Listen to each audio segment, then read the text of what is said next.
আসসালামু আলাইকুম। পঞ্চম শ্রেণীর গণিত বই নিয়ে তোমাদের সাথে ধারাবাহিকভাবে আলোচনা করছিলাম। তার ধারাবাহিকতা এখন চতুর্থ অধ্যায় শেষ পৃষ্ঠা নিয়ে আলোচনা করব, 62 নম্বর পৃষ্ঠা। নিজে করি এখানে আমাদেরকে কিছু অঙ্ক দিয়েছে, আমরা অঙ্কগুলো দেখব এবং বোঝার চেষ্টা করব। তোমরা আমাদের চ্যানেলের ভিডিওগুলো অনেক বেশি দেখো, তার জন্য তোমাদেরকে অসংখ্য ধন্যবাদ। 1 নম্বরে বলেছে সঠিক উত্তরের পাশে টিক চিহ্ন দেই। দেখো এখানে এই যে আমাদের একটা মিশ্র ভগ্নাংশ দিয়েছে, এটার সাথে মিলবে কোনটা? তা আমরা জানি আমাদেরকে যদি এভাবে দিয়ে থাকে তাহলে আমরা কি করি, আমরা সব সময় হরকে এক দ্বারা এখানে পাশে যেটা থাকবে এটা দ্বারা কি করব, গুণ করব এবং উপরেরটার সাথে যোগ করব। তাহলে যদি করো 5 × 5, 5 এর সাথে কত, 5 এর সাথে হলো 12। তো উপরে কি 12 আছে? নাই, তাহলে এটা উত্তর হবে না। এরপর এটা করব 5 × 10, 10 এর 2 12। তো উপরে কি 12 আছে? নাই, তাহলে এটাও হবে না। 3 × 5 = 15, 15 আর উপরে 2 তাহলে 17, তাহলে নিচে 5 উপরে 17, এটার সাথে মিলে যাচ্ছে, তাহলে উত্তর হবে ঘ নম্বরটা। 2 নম্বরটা দেখো, নিচের কোনটি সবচেয়ে বড়? আমি তোমাদেরকে ঘুরিয়ে পেঁচিয়ে বলবো না, একেবারে সহজ করে বলার চেষ্টা করছি, তোমরা একটু ভালো করে খেয়াল করো। এখানে 2টা নিয়ম হয় সাধারণত। লব যদি একই থাকে তাহলে হর নিয়ে আমাদের কাজ করতে হয়, মানে উপরেরটা যদি একই থাকে তাহলে এটা নিয়ে তো কিছু করার নেই, এটা একই হয়ে গেছে। এটা দিয়ে আমরা বুঝতে পারবো না কোনটা ছোট কোনটা বড়, তখন আমাদেরকে নিচেরটা সাহায্য নিতে হয়, মানে হরের সাহায্য নিতে হয়। আমরা এখান থেকে দেখবো আমাদের লব কোনটা ছোট, যেটা ছোট হবে সেটা বড় হবে। মনে রাখবে লবের ক্ষেত্রে হয় যেটা ছোট, তার মানে উত্তর হবে তার বিপরীতটা, যে সেটা বড়। তাহলে এখানে সবচেয়ে ছোট হলো 4, তাহলে উত্তর হবে এটা। যখন বড়টা বলবে, হরের ক্ষেত্রে যেটা সবচেয়ে ছোট সেটা সবচেয়ে উত্তর হবে বড়। 3 নাম্বার যদি দেখি, আমরা যদি এটা কাটি, 28 কে 28, 28 দুগুণে 56, তাহলে এটা কোথায় আছে? এখানে। 2 নাম্বার আমাদেরকে বলেছে হিসাব করি, আমাদেরকে এগুলো করতে হবে। 2 ভাগের 9, 12 ভাগের 5, আমরা এগুলো হিসাব করব, এগুলো খুবই সহজে আমরা করতে পারবো। প্রথমে দেখো আমরা কি করব, আমরা দোনোটাকে একটা নির্দিষ্ট সংখ্যা দিয়ে গুণ করে নিচেরটাকে মিলানোর চেষ্টা করব। তো আমরা কি করলাম, 9 কে 5 দিয়ে গুণ করলাম, 5 কে 9 দিয়ে গুণ করলাম। শুধু নিচেরটা গুণ করলে হবে না, উপরটাকেও গুণ করতে হবে। তো 9 কে যদি 5 দিয়ে গুণ করো, 5 নং 45, 45 লিখলা। 2 কেও যদি 5 দিয়ে গুণ করো, 5 দুগুণে 10, 10 লিখলা। 5 কে যদি 9 দিয়ে গুণ করো, 5 নং 45, আর 12 কে যদি 9 দিয়ে গুণ করো, তাহলে 9 12 108। এরপর দোনোটা যখন একই হয়ে গেছে, আমাদের লসাগু নিতে আর কোনো কষ্ট হবে না, আমরা দুইটা একই লসাগু নিলাম। 45 কে 45 দিয়ে ভাগ করলে এদিকে 10 আর এদিকে 108, তাহলে উপরে হলো 118 আর নিচে হলো কত, 45। তা আমরা যদি এটাকে করি তাহলে ভাগ করার পর 45 দুগুণে 90 আর নিচে থেকে যায় কত, 28। তাহলে আমরা যদি করি তাহলে আমাদের উপরে 28 হবে, এদিকে 45 হবে। তাহলে 45 থেকে 45 দুগুণে 45 দুগুণে 90, 90 সাথে 28 যোগ করলে আমাদের উত্তর আসবে। তো এইভাবে করে তোমরা এটা করতে পারো। এখানে প্রথমটা যদি আমরা দেখি, 3 সমস্ত 1/3, আর এদিকে হলো 2 সমস্ত 4/9। তাহলে এটা আমরা করব। এখন আমরা কি করলাম, 3 × 3 = 9, 9 আর উপরে 1 যোগ করলে 10, তাহলে 10, 9 দুগুণে 18, 18 আর 4 হবে 22, 22 লিখলাম। এখন নিচেরটা আমাদেরকে মিলাতে হবে। আমরা কি করলাম, এটাকে 3 দিয়ে গুণ করলাম, শুধু এক সাইডেরটাই করলাম, 3 দিয়ে গুণ করলাম, তাহলে 3 10 এ 30, আর এদিকে 3 3 × 9। তাহলে দুটোটা যখন 9 মিলে গেল, তাহলে আমরা একটা লসাগু নিতে পারলাম 9, আর 9 এদিকে তাহলে হবে 30 আর এদিকে হবে 22। কিভাবে? আমরা জানি নিচেরটা দিয়ে নিচেরটাকে ভাগ করতে হয়, উপরেরটা দিয়ে যোগ করতে হয়। 9 কে 9 দিয়ে ভাগ করলে 0, আর 0 সাথে 30 যোগ করলে 30। 9 কে 9 দিয়ে ভাগ করলে 0, আর 22 দিয়ে যোগ করলে 22ই হবে। তাহলে উপরে হলো 30 আর 52, মানে উপরে 52 নিচে 9। তো চাইলে আমরা এটাকে সমস্ত আকারে লিখতে পারি। কিভাবে? প্রথমে 9 কে 52 দিয়ে ভাগ করলে 5 নং 45, তাহলে এখানে হবে 5, এদিকে হবে 9। 5 নং 45, 45 আর সাথে যোগ করলে 52। তাহলে এরপর আমরা যদি 3টে নম্বরটা দেখি, এখানে 2/9, 12/5, আমরা এটা করব। তাহলে এখানে যদি লিখো, প্রথমে দেখো আমরা 9 আর এদিকে 5 ওই সেম আগের মতো করে মিলালাম। এদিকে তাহলে 5 দিয়ে গুণ করলাম, 5 নং 45, আর এদিকে করলাম 5 দিয়ে, 5 দুগুণে 10। এটার মধ্যে হলো যে নিচে সেম আগের মতো করলাম, 5 নং 45, আর উপরে হলো যে 12 কে 5 দিয়ে গুণ করলে 108। তো এখানে দেখো আমরা যদি 45 কে 45 দিয়ে ভাগ করি, 45 কে 45 দিয়ে ভাগ করলে কত হবে, 0 হবে। 0 কে 10 দিয়ে যোগ করলে 10ই হবে। বিয়োগ চিহ্ন ছিল তাই বিয়োগ চিহ্ন দিলাম। 45 কে 45 দিয়ে ভাগ করলে 0, 0 কে 108 দিয়ে যোগ করলে 108ই হবে। তাহলে এখানের মধ্যে হলো যে কি, 10 থেকে যদি 108 যায় তাহলে হবে -98 8 ডিভাইডেড 45, তার মানে -98/45। 4 নাম্বারটা যদি দেখো এখানের মধ্যে 3 সমস্ত 1/6 বিয়োগ 2 সমস্ত 1/10, তাহলে আমরা যদি এটা করি, আমরা আগে সমস্তটা ভেঙে ফেলি। 6 নং 3 6 18, 18 আর 1 যোগ করলে 19, 19 লিখলাম, বিয়োগ চিহ্ন ছিল বিয়োগ চিহ্ন দিলাম। 10কে এটার সাথে গুণ করলে 10 দুগুণে 20, 20 আর 1 যোগ করলে 21 লিখলাম। এখন আমরা এটা মিলাবো, এদিকে আমরা 30 দিয়ে মিলাতে পারি। 6কে 5 দিয়ে গুণ করলাম, 5 6 30, 19কে যদি আমরা 5 দিয়ে গুণ করি তাহলে 5 19 95। নিচে এটা করলাম, এখানে 10কে আমরা 3 দিয়ে গুণ করলাম, 3 10 30, 30 লিখলাম।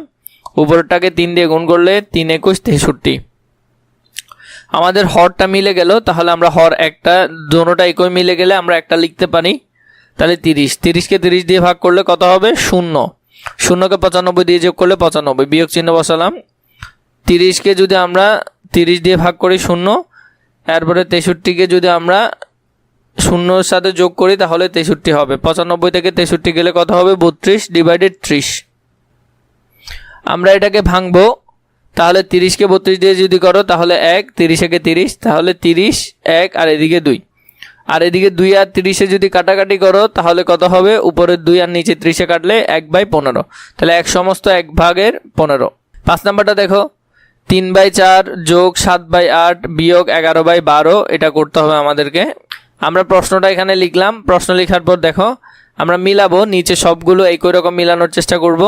আমরা 6 দিয়ে গুণ করলাম, 4 6 24, 3 6 তাহলে 18, আর এটাকে গুণ করলাম 24 মিলানোর জন্য 3 দিয়ে, 3 8 24, 3 7 21, আর এদিকে গুণ করলাম 2 দিয়ে, 12 দুগুণে 24, 11 দুগুণে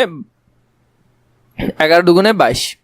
তাহলে এখানে সবগুলো 24 হয়ে গেছে। আমরা এই 24 থেকে একটা লসাগু নিলাম 24, 24কে 24 দিয়ে ভাগ করলে 0, 1 দিয়ে যোগ করলে 18, যোগ চিহ্ন ছিল যোগ চিহ্ন বসালাম। 24কে 24 দিয়ে ভাগ করলে 0, 1 দিয়ে যোগ করলে 21, বিয়োগ চিহ্ন বসালাম। 24কে 24 দিয়ে ভাগ করলে 0, আর এদিকে 22 যোগ করলে 22। এরপরে এই দুইটা যোগ আকারে 8 আর 1 9, 9 বসালাম, 2 আর 1 3, 3 বসালাম। তাহলে 39 থেকে যদি 22 যায় তাহলে আর কত থাকে? 17 থাকে, তাহলে 17/24 থাকে।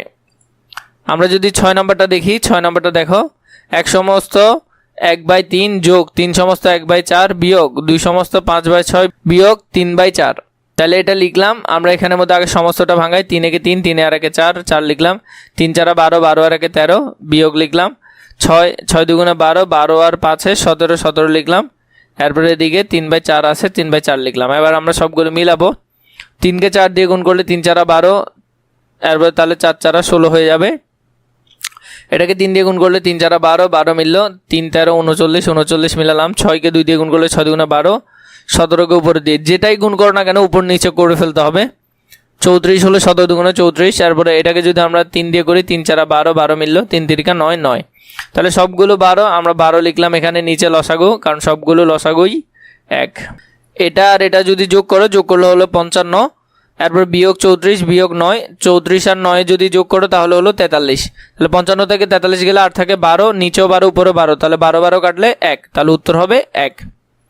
এরপর 9 নম্বরটা দেখো, 3 সমস্ত 3/4 মিটার ও 2 সমস্ত 1/3 মিটার দৈর্ঘ্যের দুটো ফিতা একত্রে কত মিটার? তাহলে আমাদেরকে একত্রে বলছে, তার মানে এই দুইটা যোগ করতে হবে। তো অনেকটা আগের অঙ্কগুলোর মতোই সোজা লিখলাম, দুইটি ফিতা একত্রে হবে এত যোগ এত, কারণ একত্রে বলছে তাহলে যোগ করতে হবে। আগে সমস্ত ভাঙি, 3 4 12, 12 আর 3 হলো 15, তাহলে 15 লিখলাম। এদিকে 3 দুগুণে 6, 6 আর 1 7, তাহলে উপরে 7, নিচে 3, নিচে 4, নিচে 3, তাহলে আমাদেরকে এখানে মিলাতে হবে। 3 দিয়ে গুণ দিলে 3 4 12, আর উপরেরটাকে 3 দিয়ে গুণ করলে 3 15 45, এদিকে 4 দিয়ে গুণ করলে 3 4 12, 7কে 4 দিয়ে গুণ করলে 4 7 28, তাহলে 12টা আমরা লসাগু আকারে নিলাম। নেওয়ার পর এখানে উপরে 45 আর এদিকে 28 আসছে। তো কীভাবে আসছে এগুলো তোমরা জানো, যে নিচেটা দিয়ে ভাগ করতে হয়, উপরটার সাথে যোগ করতে হয়। 12কে 12 দিয়ে ভাগ করলে 0ই আসবে, আর 0 দিয়ে 45কে যোগ করলে 45ই হবে। তো এটাও সেম, 12কে 12 দিয়ে ভাগ করলে 0ই আসবে, আর এদিকে 28 দিয়ে যোগ করলে 28ই হবে। তাহলে 45 যোগ 28, তাহলে 73। আমরা এই 73টাকে সমস্ত নিয়ে যাব, তাহলে 12কে 73 দিয়ে ভাঙলে 6, তাহলে এখানে হবে 6, আর এদিকে হবে 12, 6 12 72, আর উপরে 1 যোগ 73, তাহলে দুটো ফিতা একত্রে হবে 6 সমস্ত 1/12। 10 নম্বরে যদি দেখি, গীতার কাছে 1 সমস্ত 5/6 লিটার ও মামুনের কাছে 13/18 লিটার জুস আছে। কার জুসের পরিমাণ বেশি এবং কত বেশি সেটা আমরা বের করব। গীতার কাছে আছে 1 সমস্ত 5/6, তো এটাকে যদি আমরা ভাঙি তাহলে 6 কে 6, 5 আর 6 হলো 11, 11/6 লিটার। মামুনের কাছে আছে 13/8 লিটার। এখন 11/6 আমরা যদি এটাকে 4 দিয়ে গুণ করি, 4 6 কত 24, আর এদিকে 4 11 44, তাহলে 44/24। আর আমরা যদি এটা করি তাহলে 13কে আমরা 3 দিয়ে গুণ করতেছি, 3 8 24 আর 3 13 39। একটা জিনিস খেয়াল করো, আমরা এখানে হর মিলালাম। কি মিলালাম? হর। তো আমরা জানি লবের মধ্যে যেটা বড় হয় সেটাই বড়। লবের মধ্যে কি হয়? যেটা বড় হয় সেটাই বড়। তাহলে এখানে এটা বড়, তাহলে এটাই বড় হবে। যেহেতু সমহর বিশিষ্ট ভগ্নাংশগুলোর মধ্যে যে ভগ্নাংশের লব বড় সেই ভগ্নাংশটি বড়, তাহলে এখানে 44টাই কি হবে? বড় হবে। তাহলে 44/24 এটা বড়।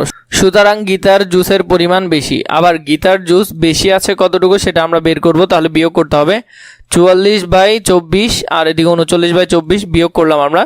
24 দোনোটা হর সেম, হর নিলাম। তাহলে 44 বিয়োগ 39 কীভাবে আসছো তোমরা জানো। তাহলে 44 থেকে যদি 39 বিয়োগ করো তাহলে 5, তাহলে 5/24 লিটার গীতার জুসের পরিমাণ বেশি আছে, 5/24 লিটার। এরপর 11 নম্বরে বললো সবুজের বাড়ি বিদ্যালয় থেকে 3/8 কিলোমিটার পশ্চিমে অবস্থিত। মিতুর বাড়ি বিদ্যালয় থেকে 5/12 কিলোমিটার পূর্বে অবস্থিত।